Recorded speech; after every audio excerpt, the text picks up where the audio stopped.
Welcome to our channel KSK math zone. నదీ ప్రవాహాల్లోనూ మరియు రిజర్వాయర్లోనూ కూడా నీటి యొక్క వేగాన్ని ఎట్లా కొలుస్తారో తెలుసా? టీఎంసీలలో కొలుస్తారు. టీఎంసీ క్యూసెక్ అంటే 1000 మిలియన్ క్యూబిక్ ఫీట్. టీఎంసీ అంటే 1000 మిలియన్ క్యూబిక్ అడుగులు. రిజర్వాయర్లలో నీటి యొక్క పరిమాణాన్ని టీఎంసీలలో తెలుపుతారు. ఒక టీఎంసీ అంటే 2881 కోట్ల లీటర్లు. అంటే 2300 ఎకరాల విస్తీర్ణంలో అడుగు నీరు చేరితే అది ఒక టీఎంసీకి సమానం. క్యూసెక్ అంటే ఒక సెకనుకు ఒక ఘనపుట అడుగు అని అర్థము.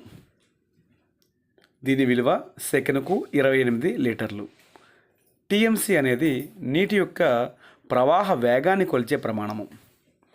1,00,000 క్యూసెక్ల నీరు విడుదల చేశారు అంటే సెకండ్ కాలంలో 28 లక్షల లీటర్ల నీరు విడుదలైనట్లు. Thank you for watching this video. మరిన్ని interesting and useful mathematics videos కోసం వెంటనే మన ఛానల్ను లైక్ చేయండి, షేర్ చేయండి మరియు కామెంట్ చేయండి. మీ ఫ్రెండ్స్ అందరి చేత సబ్స్క్రైబ్ చేయించండి. Thank you. Yours Kiran sir from KSK math zone.